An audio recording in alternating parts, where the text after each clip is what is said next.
Ladies and gentlemen, welcome to the Tim Dillon Show. We have a mind-blowing episode today. This is literally one of the most mind-blowing, probably the most mind-blowing podcast episode I've ever done. We have Whitney Webb on, who's a journalist. She's written the best articles about Jeffrey Epstein, Gisllane Maxwell, about the powers behind Epstein. She's also written a great article about a lot of the companies that stand to profit from introducing the solutions to COVID-19. She, writes a lot about Bill Gates and his relationship with Epstein. That's what she talks about on this podcast. We also play private audio from a private phone call that Whitney had with an Epstein accuser, a victim of Epstein, Maria Farmer, who the mainstream media has reported on. But of course, the mainstream media did not report everything Maria told them. So we had permission to play the phone call. We play clips from the phone call. Whitney breaks them down and analyzes them. Some of them are incredibly shocking, very disturbing. And then Whitney goes on and talks about Gates, and she talks about a lot of factions within the United States government that plan on copying the authoritarian model that you see in China of how they've structured their society. There's this idea that in order to compete with China and still be the top of global hegemony, we need to adopt a lot of the things that China has done successfully, including trampling human rights, including moving everything to a cashless, driverless society, eliminating the ownership of private vehicles. I mean, it's really crazy when she talks about this document that came out from a Freedom of Information request about how a lot of people in the government plan to use the economic shutdown and the pandemic to usher in a lot of new rules, regulations, surveillance systems, things like that. Whitney's great. Her work is always very well researched. She's not a hysteric. She's somebody who stands behind everything she says, and it's an honor to have her here. She writes at The Last American Vagabond. That's also a YouTube channel. She also has a Patreon that you could support her work, and the link will be in the description. She has a book coming out about Jeffrey Epstein. So this is about an hour and 15-minute conversation. Again, a lot of what goes on here is fucking unbelievable. So again, there's a few jokes. It's not overall a very funny episode, but every now and then we do an episode like this to really keep you up at night. And this will absolutely 100% do that if you're not up at night already, which you should be. All right, everybody, we've got Whitney Webb. She's one of our favorites, one of the best journalists in America that doesn't live here. That's why she's better. She's written some great articles. She's written the best articles about Jeffrey Epstein. She's written a great article in The Last American Vagabond, right? Is that? Yeah. Yeah, that's the site. And it's about Bill Gates, and it's about all the companies that stand to profit from all of the different solutions to coronavirus. And she's always doing a lot of research and work and then putting out these very long, really detailed, well-researched articles on very difficult topics that a lot of people don't go into. So we're very excited to have you. Thanks for coming on the show. And I spoke to you this morning, and you said and we're going to go into Gates and stuff because obviously a lot of people saw me and Rogan kind of did that little.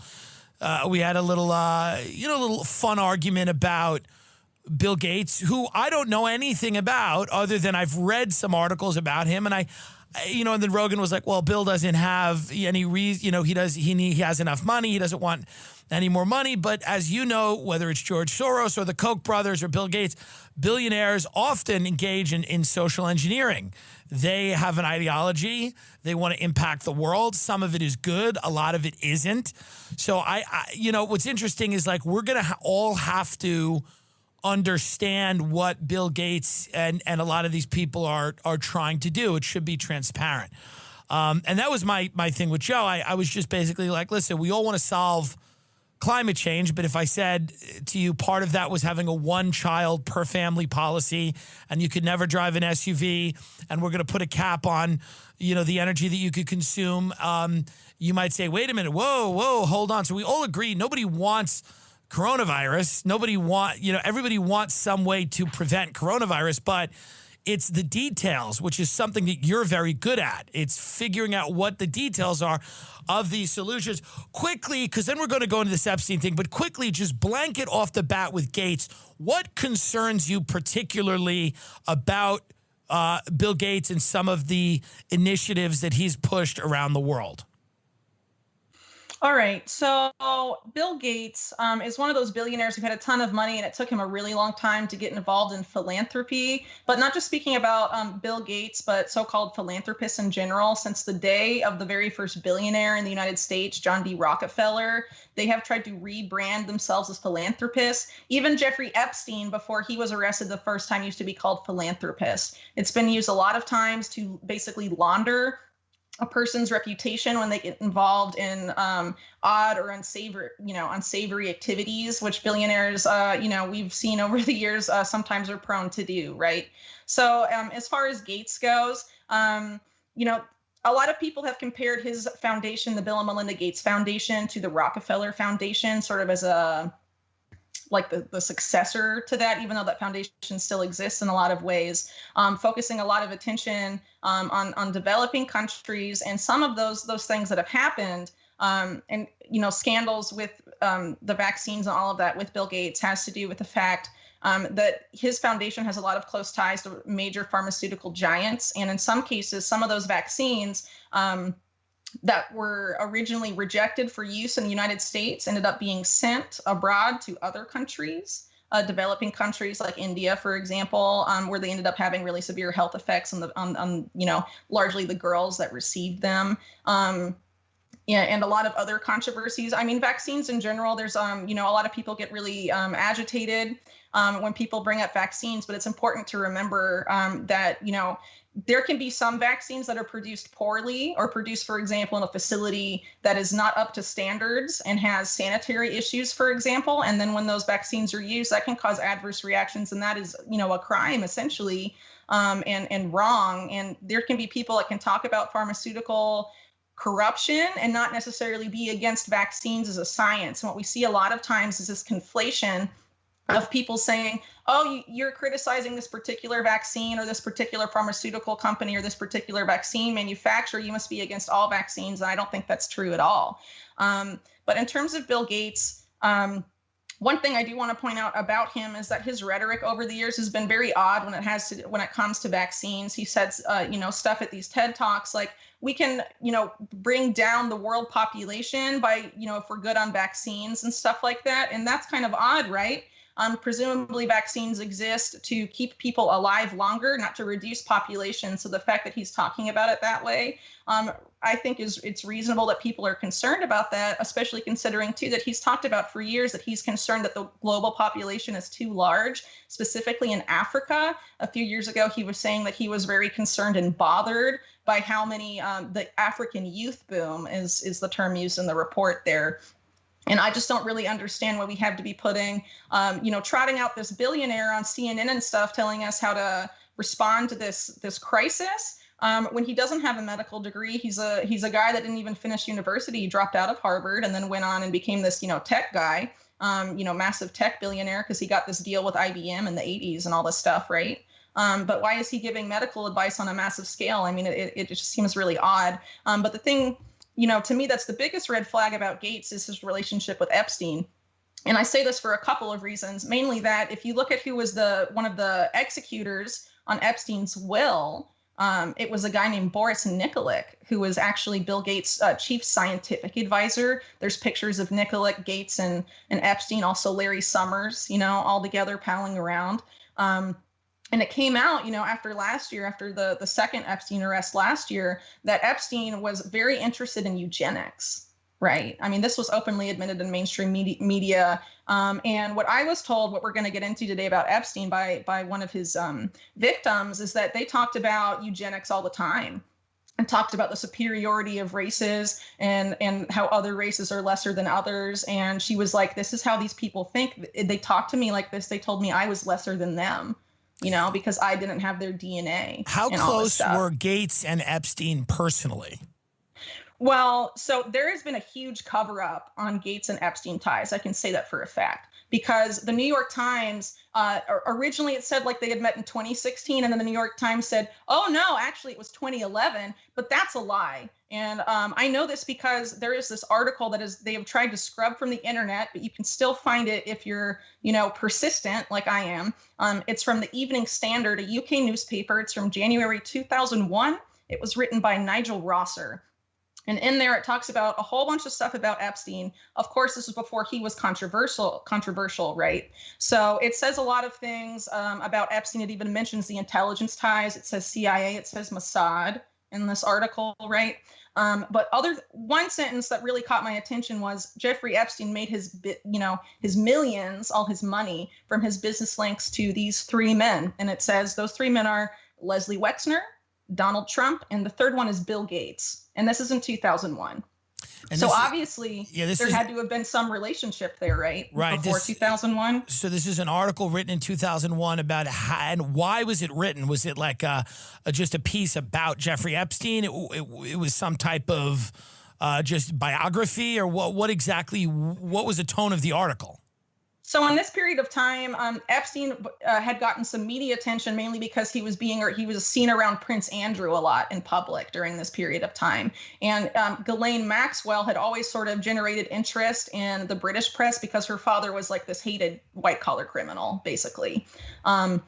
Because he, raided that pension fund of the Daily Mirror and all this stuff. So she'd sort of pop up in tabloid coverage throughout the 1990s. And this article was focusing on Gisllane and Epstein's relationship with Andrew, and was trying to say to the British public, who were these, new pals of Andrew, Prince Andrew, that we're seeing, hearing about all the time. Who are they really? And trying to find out something about them before anyone had really tried to do much of a deep dive on them, right? And so that's where this article came from. And it talks about Bill Gates openly.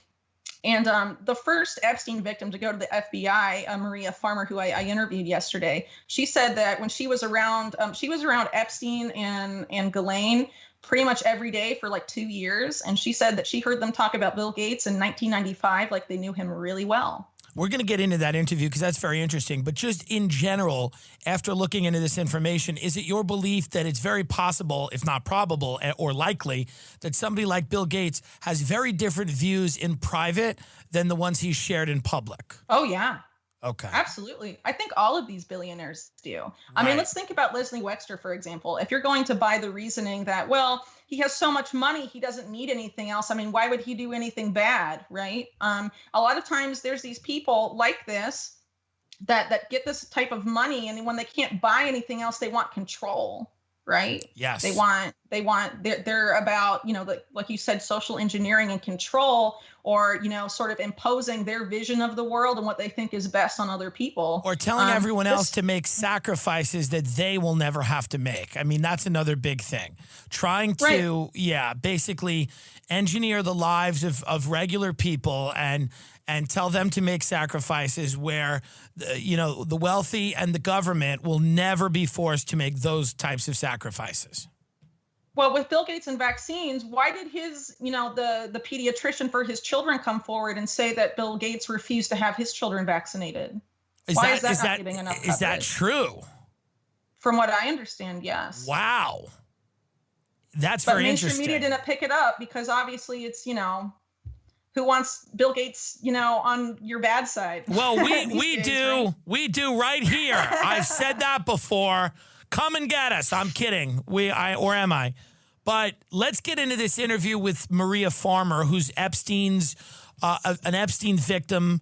She's somebody that you interviewed or spoke to on the phone for 3.5 hours, and she reached out to you because she was upset about a ruling that came down. Talk a little bit about this ruling that a lot of people don't understand the significance of. It essentially closes the door on anybody paying any price for what happened to those women.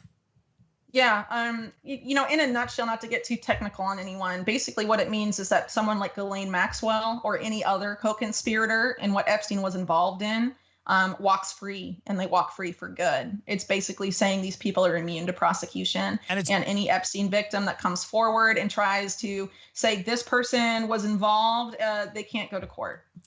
And that ruling came down, and it was basically, I think, separating civil and criminal trials. Was it something like that? There's so many different cases right now.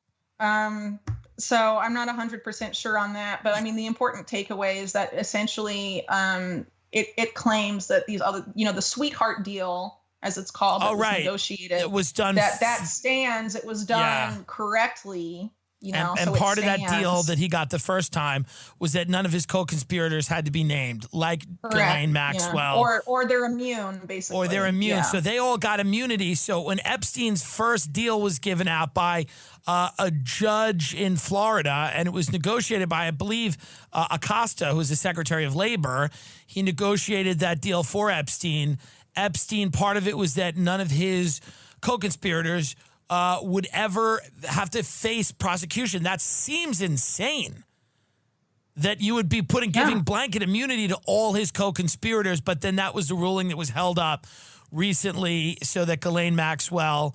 So tell us a little bit about Maria Farmer and how you guys started talking. Well, she actually contacted me a while ago, and I had just been really busy and was working on other stuff, not Epstein research, just because of like the crazy times we live in. There's so much going on, right? But then this ruling happened, and I was like, you know what? Let's talk right now. Your guys' voice matters. The ruling to me is just so outrageous because it just sends this horrible message that people can get away with crimes on this scale to kids. And nothing happens to them as long as they're in bed with intelligence or organized crime or the right, billionaires. You have enough money. I mean, you can do anything you want, basically. That is the takeaway. That certainly is the takeaway, Right. So it's infuriating. And I was like, now's a good time. And so I had originally planned to just ask her about the ruling. And she told me, she had talked to so many reporters in mainstream media. I mean, pretty much every outlet you can think of, and they just would not tell her story. She said, every time I would bring up Wexner, they always cut it out. And she told me Wexner's the head of the snake, is what she said. She said of this whole operation, he's the head of the snake. He's the guy, he's the brains of this. He's the guy that's coordinating this all from his, mansions. This is the guy in charge, basically. And essentially, and I mean, other people have said this too. Epstein was basically just like a project manager. He was like mid-level management in terms of this scheme. People say, oh yeah, well, he's gone. So, I mean, that must mean this stopped. No way. Right. The people that are at the top that were doing this, Epstein was he was there because he was really charismatic. He could convince these girls that he was going to make their lives better. He was apparently really charming and able to bring them in. And then once they're in, I mean, the tactics these people use, I mean, mainstream media doesn't really report on that either. They wouldn't let them, they'd have to call for permission to go outside. There are all these pinhole cameras everywhere. They watch their every move. They even watch them undress to change clothes and stuff. I mean, once you're in there, it's really hard to get out. Right. What were some of the more, when she called you, what were some of the things that, other than Wexner, what were some of the other things that she had told you that specifically mainstream media would not allow her to say or would cut out?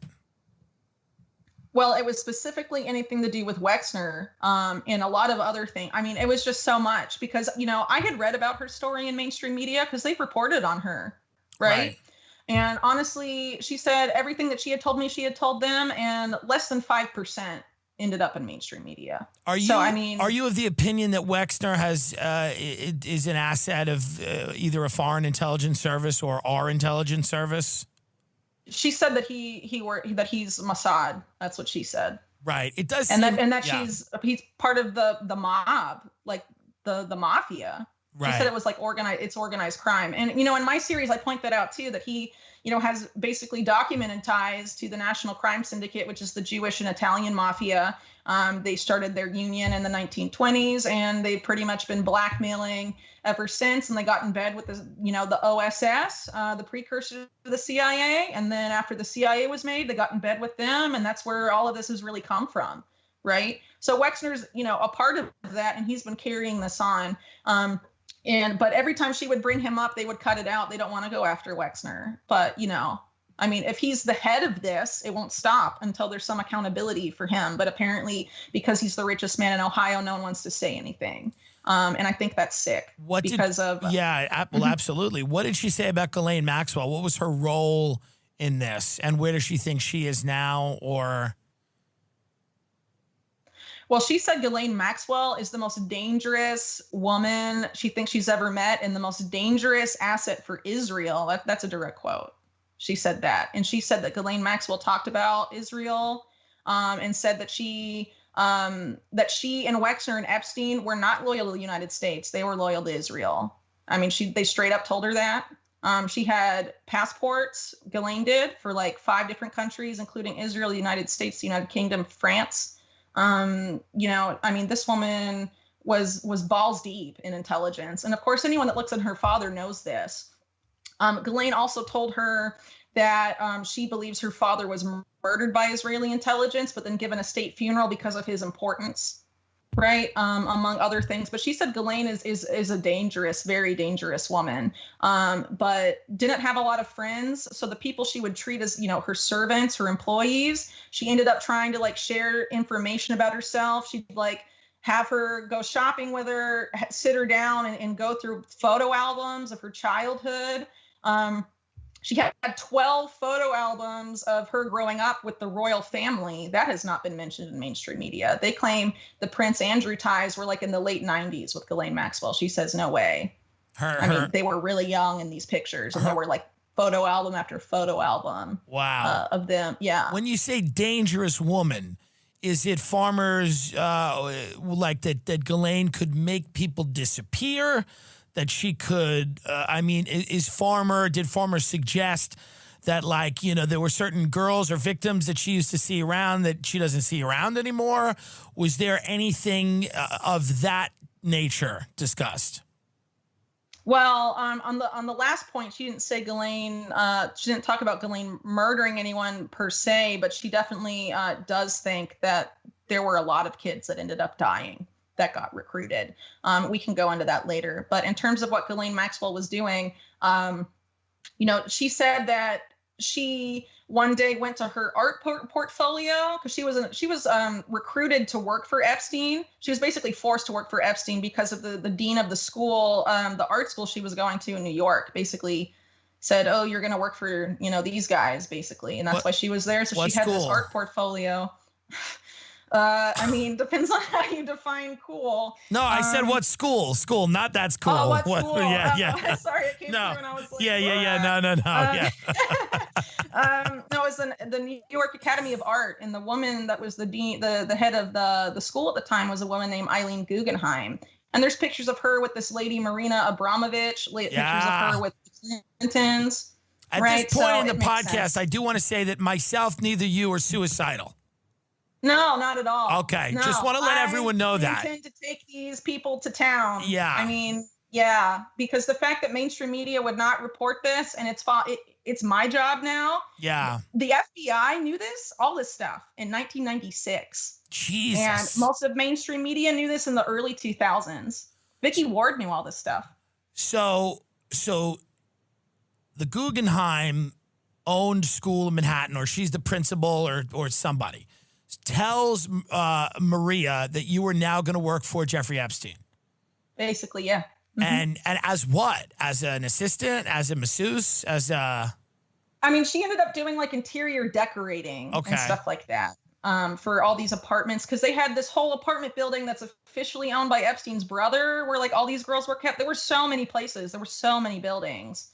And they had offices. They didn't just have these apartments. Yeah. They had offices where Epstein worked. Gisllane had offices. Just tons of real estate. How many women are we talking about, girls, at any given time? Maria, this was in 1995 to 1996. She said that she saw between at least 5 different girls a day come in and out of Epstein's offices. Okay, so he's running a global operation. Yes, definitely. Yeah, okay. I have some audio clips from the call that we can get into. Yeah, let's get into that. Yeah. Now you've heard a lot about this aspect. You've heard a lot of mind-blowing stuff, but you said this call you were on was one of the most mind-blowing things you've ever heard. Yeah. I thought I knew this case. I reported on it like all last year. I thought I knew what had happened. I just can't believe that no one told these women's stories, that they like limited hangouted the crap out of it. I'm appalled. You know, I don't like mainstream media. That's why I do what I do, because they're not doing their job, you know, but I didn't really like hate them until this call. Interesting. All right, let's get into the first clip here that is a clip from the call with you and Maria Farmer, Epstein victim. Whitney, I've got to tell you something. This is why I've been dying to tell you. There are only 30 women that have come forward. 30. Whitney, I saw I'm not kidding, I'm very disturbed by this part. I saw at least 5 girls come in that house a day. I mean, on a really slow day, there would be 3 little girls. I know it was really high, the actual amount. Oh, Whitney, it's in the thousands. Where are they? Are they dead? I mean, these children have to be dead, because here's the thing, like Brad was like, well, what if they become drug addicts? What? You think some of them were killed? I think that they had to be, because here's the thing, Whitney. Brad said he knows of 500 just in Florida. Like, we can't find them. Where are they? And the thing is, like, oh, this kid's making that his loud machine out there. Come inside for a second, Brady. Anyway, all I was going to say is that these children were between, thousands. I was there a year, and I saw thousands of little girls, it was so exhausting, Whitney. They were in his offices. There were just constantly little girls there, constantly.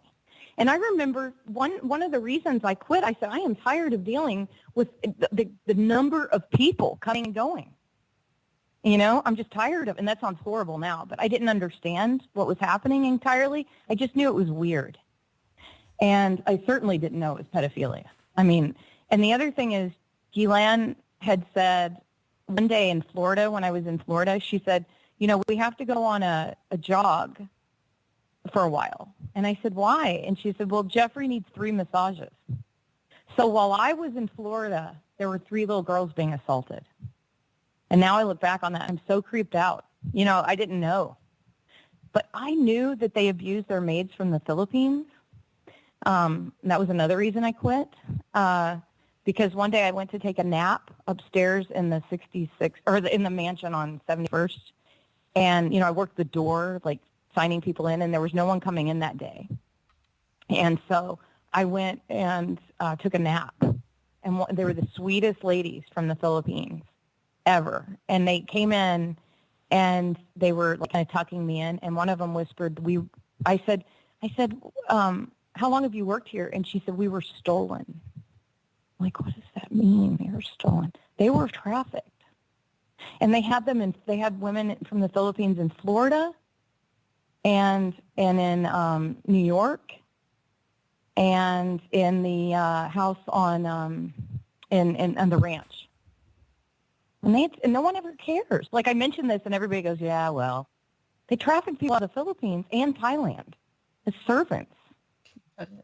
Yeah. I mean, that is so incredibly disturbing to listen to the idea. I know. Yeah, the idea of that the mainstream media wouldn't report that there were so many more potential victims, and there's been very little effort on the part of the media to find these women. Yeah, well, those 500 victims in Florida, they have their names. They can't find them anywhere. Really? At all. Who's got their names? One of the victims' lawyers. And they cannot. They know there's these 500 victims in Florida they can't find. And how did they get the names of those victims? I think you'd have to ask them. I don't really know exactly how they, but I mean, it's their job to investigate this stuff. They have all the victims that have come forward. Yeah. I mean, they apparently have names, and these girls are nowhere. And that's just 500. Like she was saying, this was in the 90s. This was like 5 a day, different girls. Yeah, back then you could make people disappear relatively easily, especially if they were from a lower socioeconomic background. Some of them were foster kids. Some of them were, fall through the cracks. And so easily nobody's looking for those girls. Nobody's trying to find them. It's insane. Now, Maria Farmer was a victim of Epstein. How? Was she sexually assaulted by him, or what was her role there? So she started out as an interior decorator. Then how does she get wrapped up in what else was going on? Let me tell you, I'll try and summarize her story. And when you hear it, you will realize why the mainstream media will not tell her story, because the worst of it happened at Wexner's house. Okay. In New Albany, Ohio. Right. So obviously if they were to talk about it in any sort of detail, they'd have to talk about Wexner. Right. Right. So at some point while she was working for Epstein, she was basically told, Abigail Wexner, that's Leslie Wexner's wife, wants an artist in residence. And she was basically, told it would be great and she could go eat at this country club. Go play tennis there, and it was going to be all nice, and there was this big estate, and there were horses. I don't know. So she ends up going. She stays in his guest house. It has, just like all these other residences, all these cameras everywhere. They watch her every move. She has to call Abigail Wexner or someone to get permission to leave the house, to even go outside and like sit on the porch. This country club she tried to go, and she was told that she wouldn't be served because she's not Jewish. Interesting. Which is weird. But apparently she said all these people, like Gisllane, all these people would just tell her they were like really supremacist. I don't know. So apparently she said that didn't surprise her based on everything else she experienced around these people. But at some point, she was there for 3 months, and they really limited the amount of food they gave her. She felt like she was being starved, she said, which is disturbing. So she was basically trapped there, Epstein and Gisllane came, I think, 3 to 4 times during her 3-month stay there. And on the last day, they tried to rape her. Both of them. Both of them tried Maxwell to rape her. Maxwell and Epstein. And what happened then?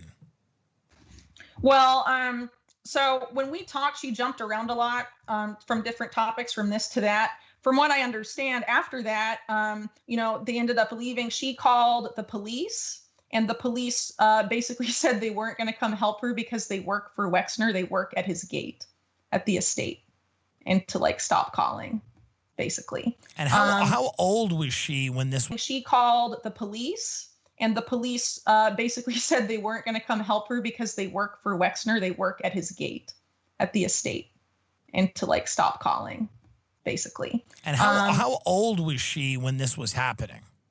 She was an adult, but I don't know how. The thing is, she was an adult when this happened, but they took her sister. They kidnapped her sister, and she was like 15. When did they kidnap her sister? I'd have to look back at my notes, because it's a long story. I mean, 3.5 hours. No, right? of course. And this was just yesterday. Yeah. Right?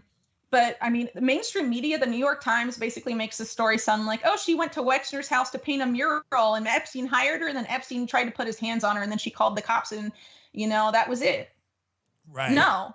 And apparently at some point, this bodyguard for Wexner, who's former like special forces military guy, who's now Will Smith's bodyguard, he basically came over and was like, you're never leaving here, and was like, basically like, I'm going to kill you.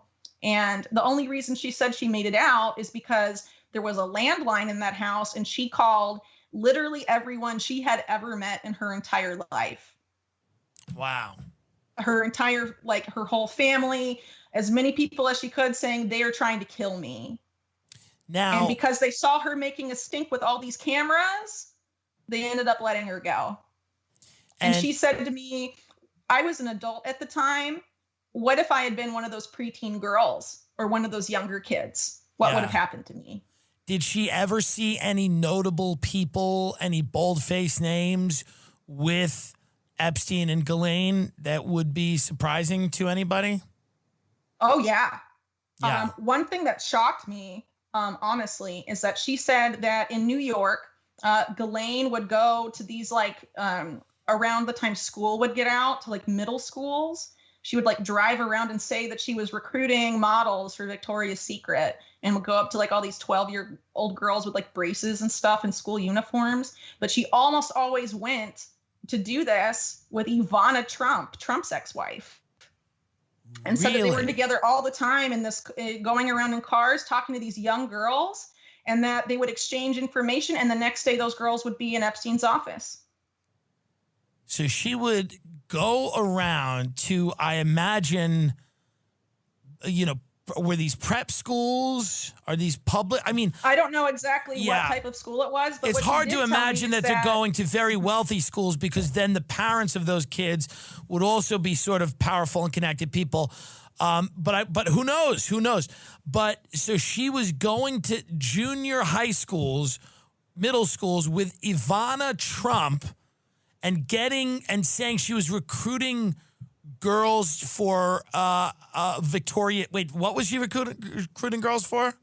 Gisllane told Maria, because Maria would come along in the car. They'd be like, "Come with us." Like Gisllane would take her shopping and all this stuff. She'd be like, "Get in the car, let's go," Right. And she would like stay in the car and like see these exchanges happen, But one thing she did tell me is that they asked the kids about their grades. They only wanted the kids with good grades. They wanted smart kids, and they wanted talented kids, like creative kids. And she would say, "I'm recruiting for a modeling agency," and she would do this with Ivana Trump. Yeah, I mean, it's satanic, it's horrible, it's evil.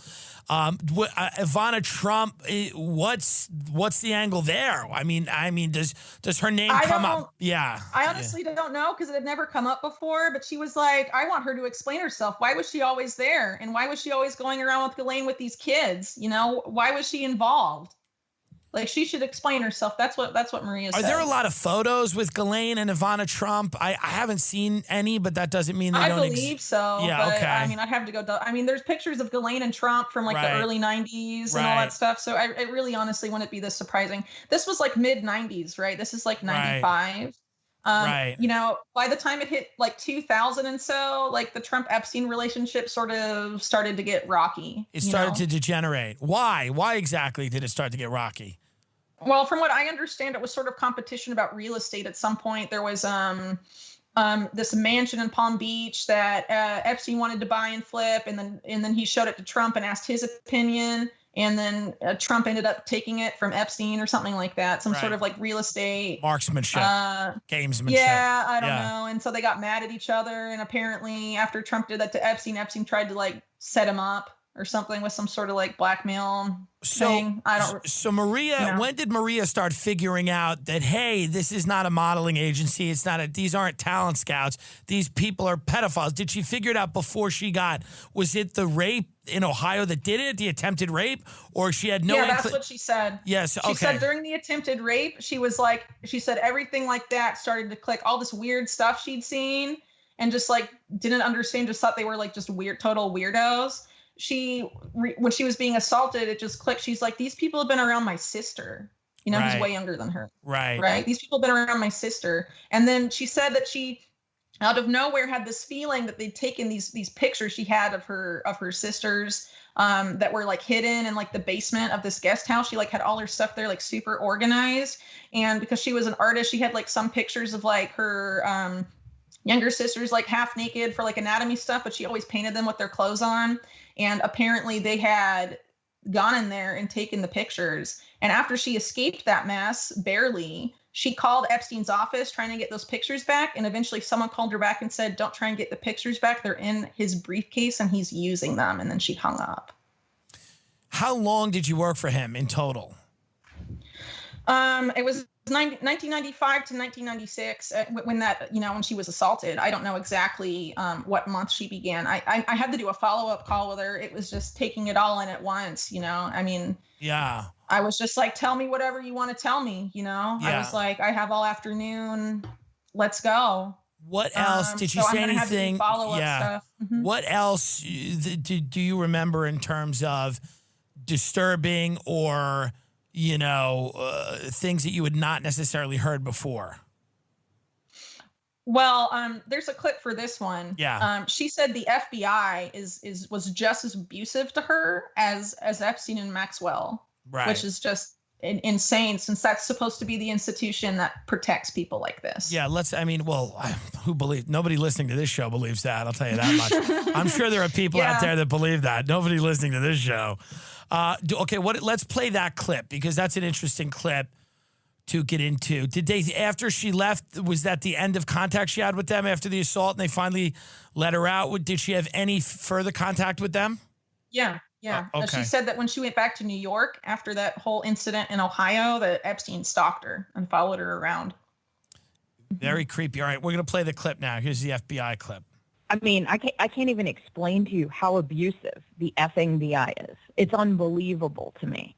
I mean, they, first of all, never offered me witness protection. And when I first called them, they knew I was telling, believe me, they knew they knew everything I was telling them. They already knew, because they're in on it. And it was so weird, his reactions when I was talking to him. I called and I got some answer guy, and then he passes me to some guy who's like, when I start talking about Wexner, and I asked the guy, this is all over the phone in 1996. I said, do you have a file on Les Wexner? And he said, why? And I said, he's the head of the snake in America. And I don't even know I was intuiting this. And also, I think it's common sense when you see all this stuff going on. And anyway, when I said that to him, he said, yeah, I don't know, maybe we do. And I said, well, these people are using child pornography, and they've stolen photographs of my sisters. That right there would have been life in prison for Jeffery and Gisllane. I still have the envelopes with their touch DNA and fingerprints on them, and the FBI will not take them from me. They never would. They would never take the envelopes that they stole. I mean, they photographs out of these envelopes, and I have proof. I still have the envelopes, Whitney. And the FBI was like, yeah, no, we don't need that. They also knew in 1996 that I'd been trafficked and Annie had been trafficked, and that would have been enough to put them away. But they never cared. They didn't care. And the worst part was I named everybody. I named Donald Trump. I named everyone who I thought was a co-conspirator at the time. So I named Alan Dershowitz, Donald Trump, absolutely the Clintons. These are people that I saw coming and going, that I knew were part of it. And I made it really clear that this is a very scary thing for children, and that I see between 5 and 10 girls a day going upstairs. And now that I know what's happening to them, I want it stopped. And that's where it's supposed to go. Yeah. I mean, this is just mind-blowing stuff. When she says that she tells the FBI that, she has information on people that are trafficking children and they do nothing. And we've heard this before. We heard it with the Franklin scandal. There's been many other pedophile rings in the UK, the Kincora Boys Home in the UK, North Fox Island, another much smaller, but also wealthy, powerful people abusing children. The Franklin scandal is the big, from the 80s and 90s, is the huge precursor to Epstein, where you had a very politically connected figure doing the same exact thing. What is your belief when you zoom out for a minute and you look at this from 30,000 feet? And what does this say about our society? What does it say about the ruling class? What does it say about elites? What does it say about how people are controlled? What does it say to you after looking at all this stuff? What can you extract from this and apply it to kind of an overarching thesis of what's going on that we don't really know about? Oh, wow. Okay. So this is definitely global in scale, number one. I think a lot of these elites aren't loyal to the nations they live in. They're loyal to their ruling class. This is a supranational, swamp, basically. You know how people in the U.S. are calling, the deep state, the swamp. I mean, I feel there's a lot of billionaires that have this sort of supranational structure, and they're just in it to do this sick stuff, because Leslie Wexner is not the only billionaire that's into this. Right. I can say that for a fact. When we hear people talk about the occult and that a lot of these people are just into strange, weird, ancient religions and weird types of ceremonies and things like that. How much does that figure into some of the things that you've looked at, whether it's Marina Abramovich or what? Because I dismiss a lot of that stuff because I say it's bad enough if they're pedophiles. I don't really care if they're satanic or Mormon. It doesn't really matter that much to me. But how much credence do you put in this stuff where you do see a lot of occult imagery and a lot of occult types of ceremonies in these, whether it's secret societies or fraternity? I mean, what amount of weight do you give that stuff? Well, I think throughout the time, like several decades, have there been a lot of people looking at this stuff. I think intelligence agencies have had people out there to do what they call muddy the waters, try and discredit legitimate research into these type of crimes by putting out stuff that's just like, nuts. But in terms of like the Satanist stuff and all of that, actually, I didn't take any clips out from this, but Maria did say that she saw weird symbols at like Epstein's places and Gillane's apartment and stuff that she saw somewhere else laterward, and someone told her that like that was Baphomet, like a Satanist thing. Like she said she saw that, but wasn't like overly familiar with that type of stuff. It was tasteful. It wasn't overdone. The Baphomet, the satanic statues were too tasteful. It wasn't overdone. It was a little Baphomet there, a little What when people talk about the Clintons and Trump, we're talking about the most, powerful people, but see, they're not the most powerful people in the world, but they're certainly, they occupy some of the most powerful positions in the world. What is your opinion of the role that either one of those men had in this after looking at a lot of the information that you've looked at? Well, honestly, I think since the days of John F. Kennedy, the president doesn't really have as much power as we'd like to think he does. Right. I think part of the reason for that is to make people think that elections like actually make a difference, at least presidential elections.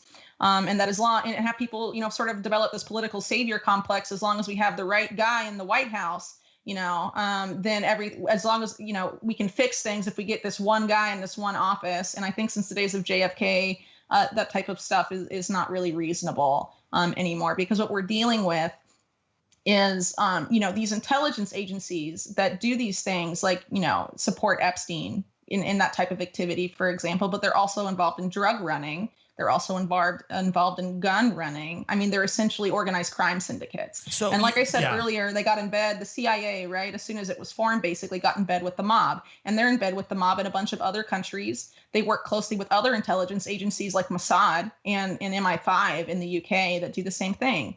So, I mean, that's basically who rules the world, but they answer to people too, right? And that's actually, there's this one clip that I have to conclude, I guess, that where Gillane's talking about that a little bit, because she says that even though Gillane and Wexner were working for Israel, right? So she said Wexner was the head of the stake in America, but there's another family that she thinks is like the head of the snake. Okay, right? And where does she think Gisllane Maxwell is currently? That's we'll get into that. So let's play the clip. All right, let's play the clip. Unpack from there. Let's play the clip. All right, here, Maria Farmer, Epstein victim, is talking about Gisllane Maxwell. So then she says to me, my dad was a very powerful man, and he was very important. She said, Maria, you don't understand. And then she's showing me like who she grew up with and how powerful he was and how much money they had. And then she goes on to tell me, she said, Maria, and this is true. She said, and she showed me, she had passports. Get this. I don't know how this is legal. She had a passport, a French passport, an English passport, an Israeli passport, an American passport, and there was one other. I'm trying to think of what the other one was. And I was like, I thought you were only allowed to be a citizen like of 2 countries or something. I didn't know. And she's like, oh, no. Because of my dad, I'm a citizen of all these nations. And I'm like, what? So then later, when she was talking to me about something one day, she said that the Rothschilds were the greatest protectors of her family. And she wasn't talking about Lynn Forrester, by the way. She was talking about the other ones. The people that are in her. Okay, so the Rothschilds, who are the Rothschilds? Because that's like, they're the centerpiece of every conspiracy since the beginning of time, pretty much. Who are they? I mean, I kind of, as soon as I hear the Rothschilds, I usually roll my eyes and go, oh boy, here we go. Then people are going to start talking about numerology soon. And, you know, like they're going to get into like, so who are the Rothschilds? I mean, who are the Rothschilds? Other than a very, They're a multi-generational banking family. I mean, I don't want to like talk about all the different things people have said about them over the years, but there are some obvious facts people can point to. A multi-generational banking family in several countries in Europe. You know, a lot of very influential people that later go into positions of major political power.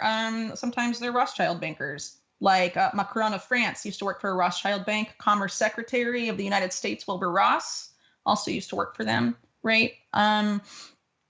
But it's also worth pointing out, since, you know, it's pretty much documented now that these guys were working with Israeli intelligence, that the influence of the Rothschilds in the creation of Israel, I mean, this is historical fact, the Balfour Declaration that really paved the way for the creation of Israel as a political state, was addressed to the Rothschild family. I mean, they were the people that really pushed, funded and nurtured the Zionist movement in its early days in the 19th century. And I mean, you can see that reflected in Israel today. One of the biggest roads in Tel Aviv is named after a Rothschild. The Knesset building, which is like Israel's Congress, I mean, that was financed by the Rothschild family. They have a definite influence there, I would argue. And I think a lot of other people, I mean, it's hard to see that type of money floating around and patronage to a certain nation state and assume they don't have influence there. And right. And Gillane's father was an Israeli intelligence asset, and a media mogul, right? He published papers. In the UK. In the UK, yeah. right. Right. Okay. So he was, you know, probably the propaganda arm of. Well, he worked for several different intelligence agencies. Okay.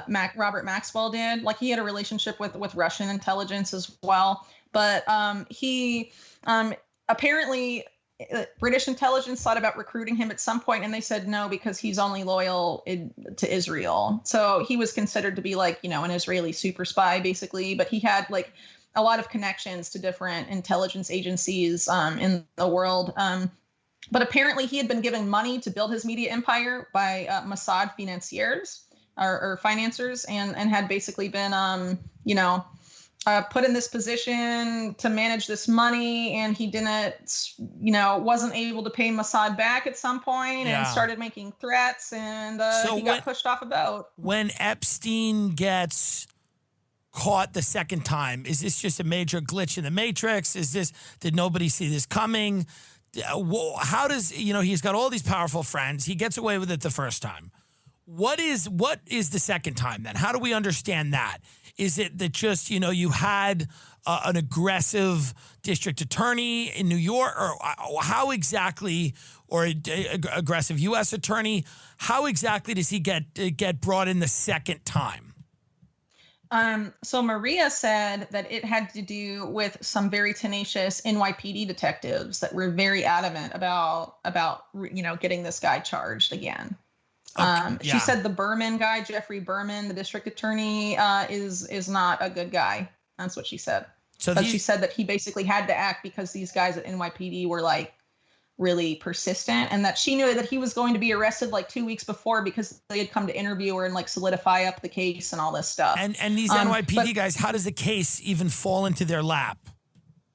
I don't know the details of that, to be honest. Personally, before I talked to her, I thought this had to do with Deutsche Bank, because just 2 weeks before he was arrested, Deutsche Bank, which was the only bank that would still really do business publicly anyway with Epstein, closed their accounts. Do you think there's anything true about the idea that Anthony Weiner's laptop had information on it? Is this something that you've heard this idea? Have you not? But I'm asking you. Any evidence for that? Okay, but NYPD guys certainly pushed for Epstein to be, I guess. That's what Maria said. She said they came to her in June of last year, and were building a case, and that it was them, not the Berman guy. And she said some of the stuff that Berman said during the press conference she found really offensive. Right. But I'd have to go back in the call and find out exactly what she said about it. She named the detective at NYPD that was like, she said was awesome. But I can't recall his name right now. Where has she, so she, after the assault, Epstein is then stalking her. What does that mean? Following her around. Apparently they really didn't like it when someone left. And she had tried to quit numerous times before, and it was always like, no, you can go here, you can go there. They would try and pass her off to, like, you know, friends or whatever, and eventually that's how she ended up at Wexner's place. Yeah, and I guess it's intimidating when you have all these powerful, rich people around you and you're working for them. You don't want to make enemies. You try to stick it out. You know, obviously once you're assaulted, then you're like, okay, it's time to go. Yeah. Well, I mean, she didn't realize, like I said, a lot of the things that she had seen over the years that she had just thought was weird and like dismissed, it just all sort of, during the assault, she said it all just sort of started to click and like come together. And she was like, oh, that's what these people really are. What about the Dubin family? Have you read at all about the Dubin family? You know, Vanity Fair did an article about them. Oh, like Glenn Dubin and his wife was Epstein's girlfriend. Yes. And then the daughter was like, he wanted to marry the daughter. Yeah. Apparently this is kind of common with these families that are tied to this. Did you see the thing about Bloomberg goes, wherever I am in the world, I get my daughter a date? Do you see that? Oh, yeah, about China. Like I set her up with dates with all these oligarchs in China. Yes. I guess they look at their kids this way. It's sad. I mean, these people are messed up in the head. They obviously don't have normal, happy family lives. Well, neither did I, but I'm not fucking kidnapping kids outside of schools, you know? You can overeat. You can do drugs. That's how I've dealt with it. This episode of the Tim Dillon Show is brought to you by Blue Chew. Guys, remember the days when you were always ready to go, when you had a big, hard dick? Now you can increase your performance and get that extra confidence in bed. Listen up. BlueChew.com. That's blue like the color blue, dummy. What, did you lose oxygen to the brain at birth? Are you a dum-dum? Are you an aggressive beast of a person that can't really read, can't organize your thoughts? You just sit there panting and sweating, trying to remember what the laws are. You can't just grab people and bite them. That's who this is for. That's why we got to tell you the color is BLUE. Blue Chew, not Blue's Clues. Blue Chew brings you the first chewable with the same FDA-approved ingredients as Viagra and Cialis. I don't think we're allowed to say that, Ben. No, okay, great. No, leave it in. People like the authenticity. Take them. Get a big dick. Full stomach, empty stomach. They're chewable. They work up to twice as fast as a pill, so you can be ready whenever an opportunity arises. And you know when an opportunity arises, whenever you say it does. I'm kidding. That's not real. Make sure you have consent. You ask the person if they would like to see your penis. Do you want to see my beanie? Blue Chew is prescribed online by licensed physicians. Nelson from The Simpsons laugh. Ha! I wish I could do that better, but Blue Chew is prescribed online by licensed physicians. Ha ha! What is it? So you don't have to go to the doctor's office or wait in line at the pharmacy. It ships right to your door or your mother's door in a discreet package. They're made in the USA. We're making dick pills, not N1, not masks. N95 mask or whatever the hell. We don't make them. We don't make any antibiotics. But if you need a hard cock, we make it right here in the USA. We don't farm that out, baby. The Chi-Coms aren't doing that. That's us. We can get your dick woke up. So that's BLUEchew.com. BLUECHEW.com. Promo code TIM. Try it free. What exactly where is Gisllane now? What's she up to? What is she going to come out and reveal herself publicly? She's suing Epstein's estate because she wants her money or something. There is a lawsuit.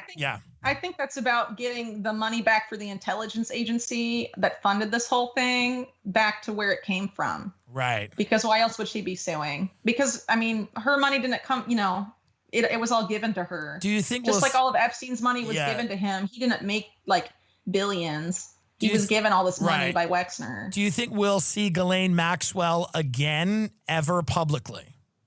I don't know, but Maria Farmer says that she is not hiding in Israel, that she's living in the Rothschild mansion. Where's that? Where's the Rothschild mansion? In the UK. Apparently they have several. But that she's with the UK Rothschilds. The head of that family, by the way, Lord Jacob Rothschild, since we mentioned her earlier, Marina Abramovich, they have recently this picture of them together and behind this painting that's called like Satan Summons His Legions. They're like posing in this together, right? I mean, it's weird. Something's weird. Something's up. Why? I was looking, and again, I was always a skeptic of Pizzagate only because there were no victims, right? You know, Franklin, victims. Kincora, victims come forward. North Fox Island, victims come forward. Jeffrey Epstein, victims come forward.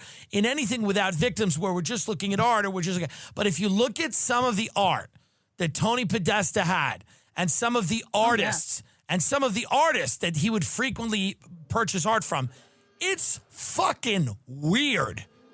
There's kids in cages. They're doing sacrifices. It's very odd. I don't know, man. I've never seen, and I've been to some wealthy people's homes. I've really never seen art like that. Right. Yeah. A lot of people like Wexner and like Epstein, before this started to come out, I mean, their public persona, I mean, Bill Clinton in the early 2000s called Epstein a philanthropist, right? I mean, they had like these rosy reputations, like look at how much Wexner's given to Ohio State University and the medical school is named after him, and he gave all this money to a hospital, look at him giving all his money away. And people say the same stuff about people like Bill Gates. Bill Gates, after the Epstein arrest, kept hanging out with Epstein. He knew Epstein apparently in the 90s. They did business together. I don't know what that business was, but Gates flew on his plane like 3 times. He went to the island. Now, he did all this stuff. That's apparently fine. Epstein had all these different scientists around him. He said his interest was eugenics. In what form, what are they trying to do? If you had to wrap your head around why he's having these salons with all these scientists and he's having these, meetings with all these important people in the field of science. What is the goal? What do you think the end goal, if you had to speculate, and I know you don't love doing that because you're a great reporter, but if you had to speculate, what do you think he wants? Does he want to influence health policy so that it kind of promotes some of these more nefarious ideas that he has? And does he want to wrap eugenics up in like a nice bow and say, here, it's not eugenics, it's whatever he would call it. It's better life. We call it better life, Right. Less so life. I don't know exactly what Bill Gates wants, but I do know what Jeffrey Epstein was interested in terms of his eugenics interest. And this has been reported in mainstream media. But if that's the case with like what they did to Maria Farmer and they only reported 5%, I mean, honestly, who knows? But what they did say is that he was basically interested in essentially making like a master race, and that they were looking for girls that were intelligent and they were asking about grades. They only wanted smart kids, creative kids, talented kids. And actually, Maria Farmer's younger sister was one of these girls that was being groomed to have Epstein's children. And Gisllane, and then after the assault, she got, Gisllane called her and said, you ruined everything. Like your sister was going to have Epstein's baby. She was so lucky and all this stuff. Like they really think their genetics are superior. As far as what Bill Gates might be up to, I would, I don't want to speculate because I don't know what he says in private, so I can't assume, but I would really urge people to look at the history of eugenics in the United States, because in the 1920s, the eugenics movement was so powerful that the Supreme Court ruled that a mother and her young daughter had to be sterilized because they were too stupid.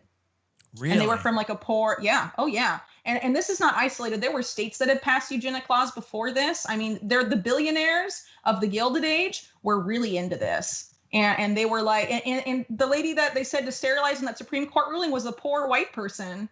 They were just like, oh, you're too stupid because you're from, the Appalachian Mountains, but they, they've been like that with other, it's not just white people, Of course. No, of course not. Obviously. Of course not. Yeah. But that type of mentality actually ended up inspiring Hitler.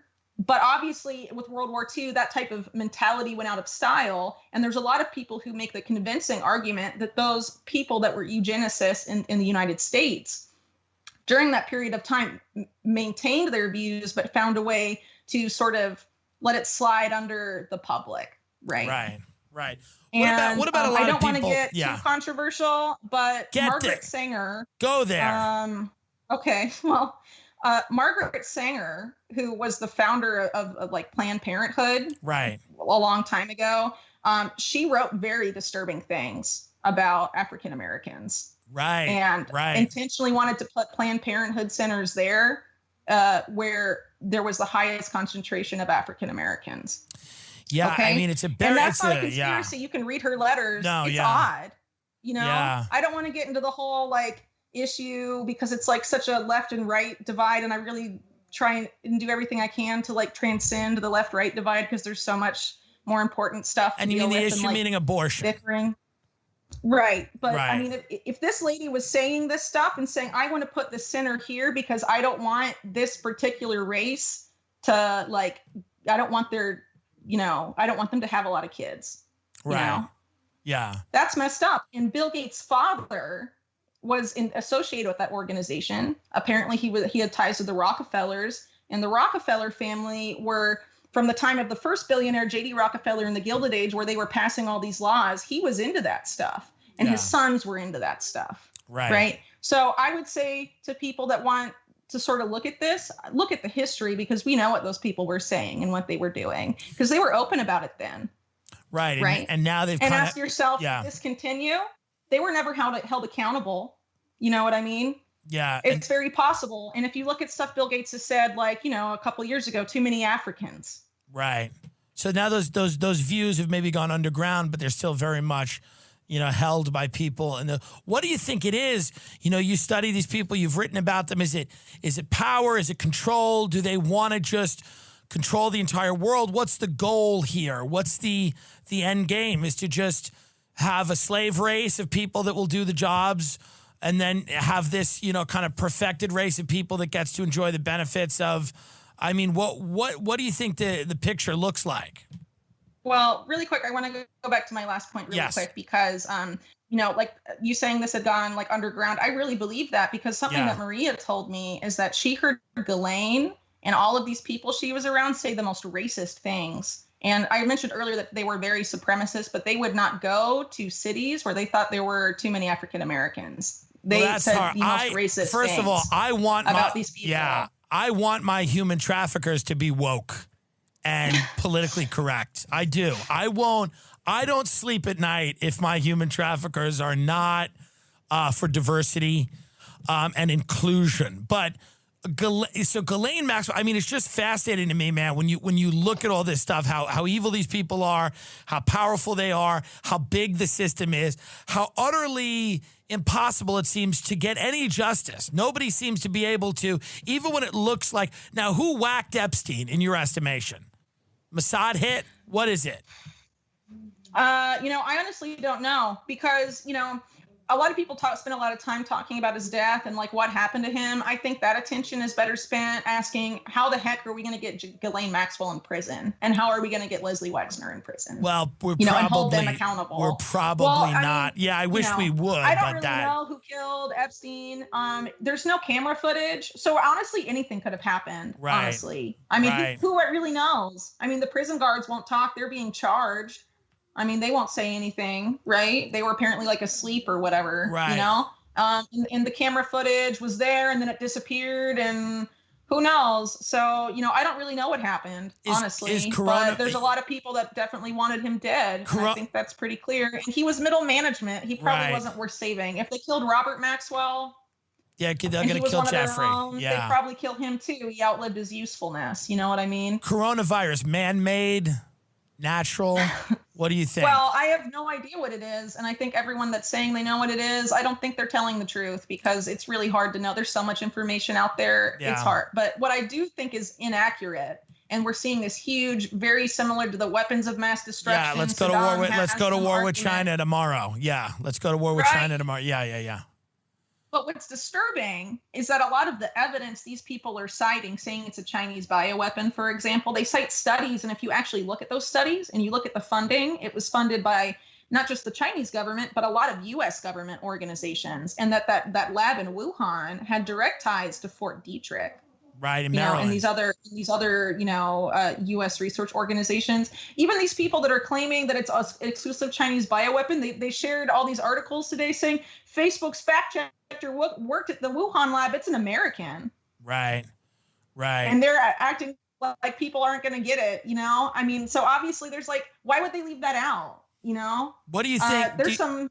You think these shutdowns continue? Do you think we ever get our rights back? Do you think that they're going to keep finding ways to take more and more rights under the guise of of now public health? They will be. It was terrorism for many years. Now it'll be public health.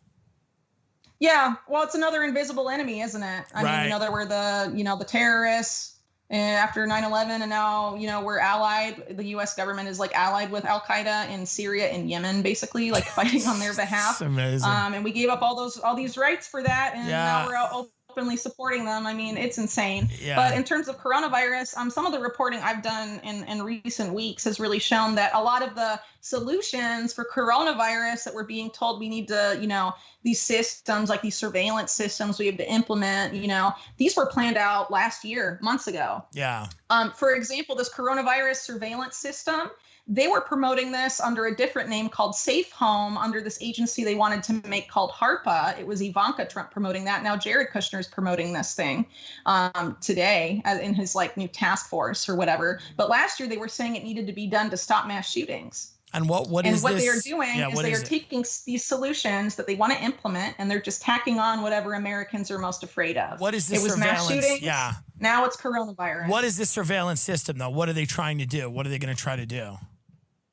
Well, they're basically trying to get Americans' private medical records in a giant database mixed with everything that's on your consumer smartphone, and use it to make sure you're not social distancing and all this stuff. But it's definitely more than that, and I'll tell you why. Because last October, Bill Barr, the Attorney General, created a pre-crime program that started this year. It's called DEEP, the Disruption and Early Engagement Program. He created it last year, saying that this was supposed to be to stop mass shootings. And it's pre-crime.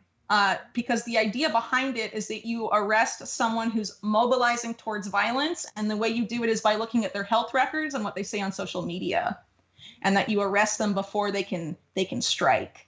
Right, that's pre-crime, and that is a slippery slope. And after coronavirus and all these lockdowns happens, Bill Barr's Department of Justice asked for the right to indefinitely detain Americans without trial. He hasn't gotten them yet, but he might. And to think that this whole surveillance dragnet they're not going to be pushing through, it's crazy. I have another report coming out next week about this little known U.S. government body called the National Security Commission on Artificial Intelligence. It's chaired by Eric Schmidt, formerly the head of, you know, Alphabet, Google's parent company, and is full of all these like CIA guys, Pentagon guys. And basically what they say in this document that just came out last year that no one's reporting on, which is insane, they basically say in order for the U.S. as for national security purposes, we have to maintain a technological advantage over China in artificial intelligence. And the way to do that is to remake American society so that we adopt a Chinese style like surveillance state, but worse than what China has. Wow. That's basically what they say. And this is scandalous. Where is this coming out of again? I'll send it to you. It came out as a Freedom of Information Act request. Just like a couple days ago. No one's covered it, and it is just the most scandalous document. And it's insane. And they're saying, and it totally is the opposite of the rhetoric we are hearing about, you know, the social credit score and China's abusing human rights. They are literally saying we have to do that here, or we will not be able to set international norms and not be able to like control the market of the fourth industrial revolution that AI is going to create and all this stuff. And they're basically saying we have to eliminate individual car ownership. We have to eliminate cash and credit cards. You can't even see, like, they call all of these things legacy systems. Wow. You know, that's basically the American way of life. No more in-person shopping. You have to do it all online. And this is so fucking nuts, because this is nuts. What I was talking about and these are people that are saying in order to beat China, we have to become China. Yeah, that's what they're saying. They're saying China is going to leapfrog us and go miles ahead in adoption of these technologies unless we do what they're doing and we do it faster. we have to leapfrog them, basically. And they're basically using this pandemic to do that, to remake society. They're doing this controlled demolition of the economy, and they're not going to reopen it up until they remake everything, I think. Wow. Based on the stuff that they've been saying. This is very disturbing. So they want to get rid of a lot of these legacy systems. That's what they call it. Yeah. Like going to a store in person and buying stuff, legacy system. Wow. Yeah. Owning your own car, legacy system. Wow. Using cash or a credit card, legacy system. So now what are you going to use? They want it to be all smartphone-based payments like they do in India now, because India, like a year or two ago, like eliminated almost all currency in circulation, and no one there has credit cards. So they all had to adopt this like mobile wallet, like digital wallet, which is really similar to the stuff they put out in that coronavirus relief bill, the digital dollar and all this stuff that they were like sort of putting in there. Yeah, what was in that relief bill? What was in that bill? What are they doing? What are they building in there? What are they doing in that bill? Well, I haven't read it all. It's apparently like several thousand pages. Yeah. But considering at the time they passed it, after the crisis was like, exploding, they had that prepared well in advance. Right. Those type of bills, just like the Patriot Act, they don't write them like in a couple days and say, here, sign. I mean, right on 9/11, the Patriot Act was ready to go. And I think this bill is the same. And like I said, all these people last year were like making these plans, and they were simulating pandemics too. Crimson Contagion, that was a 19 federal agency, 12 states, a bunch of private companies gaming out a pandemic in the US 4 times last year from January to August. And they had one day on the last exercise, or the last simulation, which was like lasted 4 days. The entire third day was the Secretary of the Treasury and Finance. And I think that's where that bill came from. So they want everything like China on your smartphone. They want everything, they want everything basically. Yeah, they don't even want people to have laptops. They want it all on the phone. Why? Everything on the phone. Why not laptops? Are they harder to trace, or nobody knows? I guess they just want everyone's life on the phone.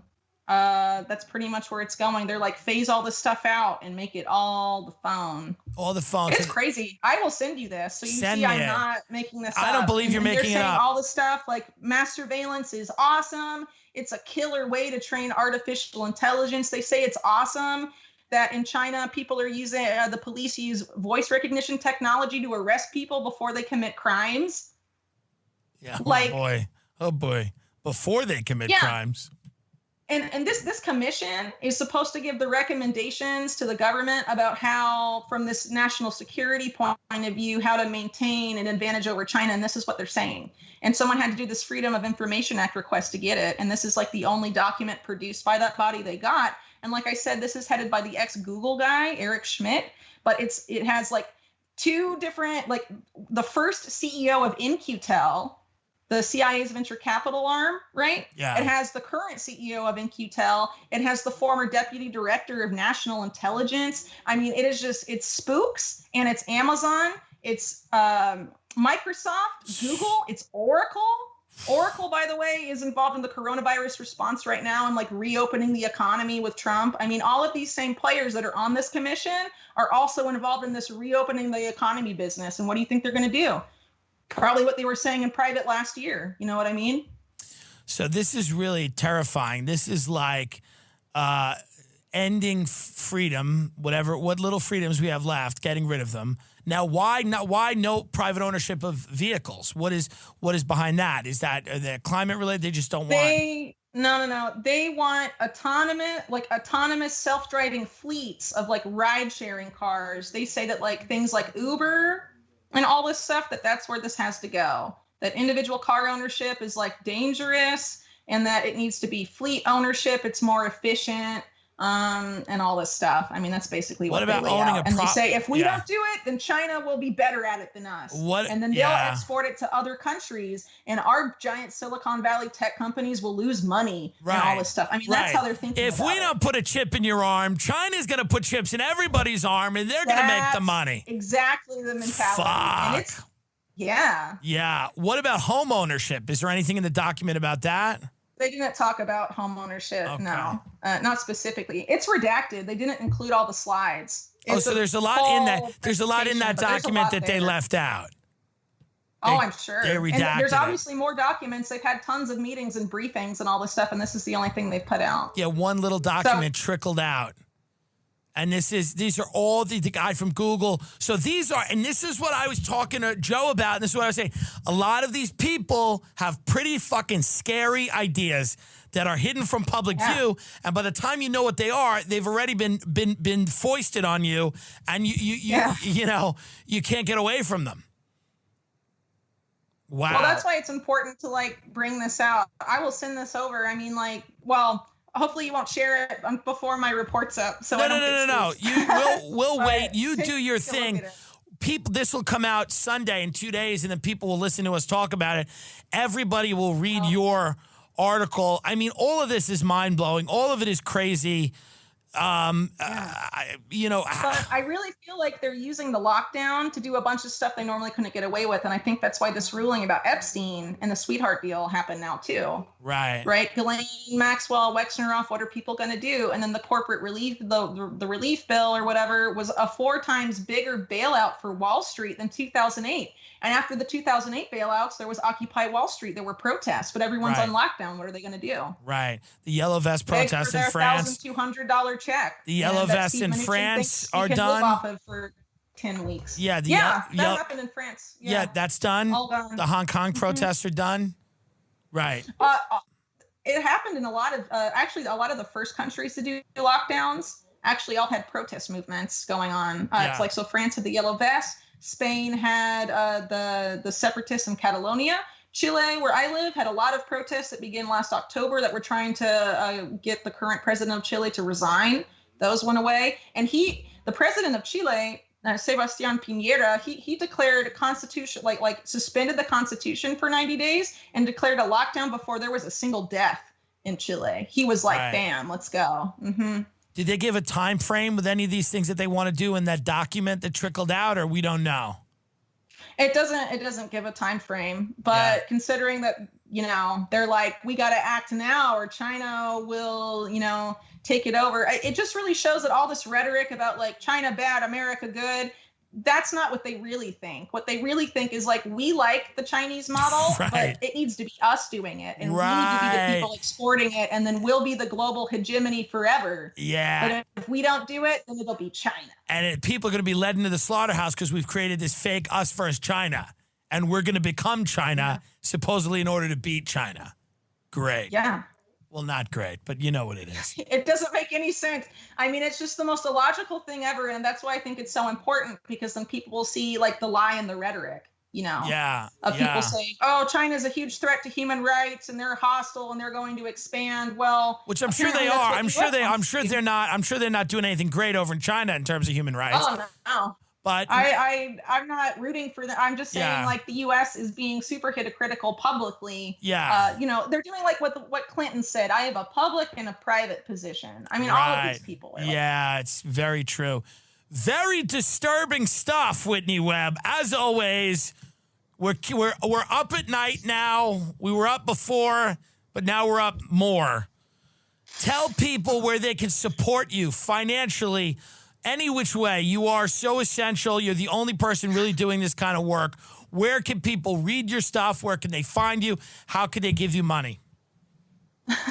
Well, I set up a Patreon in January to help finance my Epstein book, because it's a small publisher that was really gracious. It was, you know, they also published the book on the Franklin scandal by Nick Bryant. So it's a good fit, but unfortunately, because they're small, they really couldn't give me much in terms of an advance. So a lot of stuff like research help and things like that, or access to some, you know, online sources and databases and stuff. I have to pay all of that out of pocket. So if you'd like to support that, you can support me on Patreon. I also have some exclusive so tell them what your Patreon exclusive. Yeah, tell them what your Patreon is. Where can they go? You just have to search for Whitney Webb, but I think it's Whitney Webb MPN for when I used to work at Mint Press News. We'll put it in the description of the YouTube and on the podcast. Yeah. We'll get them there. Yeah. And you can follow me on Twitter _ Whitney Webb. I'm also on Mastodon and Gab as well, which because I'm probably going to get kicked off of Twitter at some point. Do you think so? I think the deplatforming is coming. Yeah. Actually, last, I think it was October, September, all these social media companies met with intelligence in the U.S. and they were like, you guys have to protect public discourse ahead of the 2020 election. And they were like, yeah, we'll basically like deplatform you before next November. So I think it's probably coming. Yeah. Wow. I mean, that'll be the least of our problems if even half of what we've just heard comes to fruition, you know? Yeah. And one more thing I forgot. Sorry. All my written work you can read at thelastamericanvagabond.com. That's also a YouTube channel, The Last American Vagabond. And I go on there sometimes, talk about my work, and it gets showcased there as well. Well, Whitney Webb, you are really, really important. You are what I would call an essential worker. So I hope everybody goes and supports you, reads your stuff. I mean, and we'll always have you on. You're phenomenal. Thank you very much for spending time with us, and good luck and be safe out there. Yeah, thanks. Likewise. Right. I appreciate that. All right. Thank you. Bye-bye. Well, time to eat crow, boys.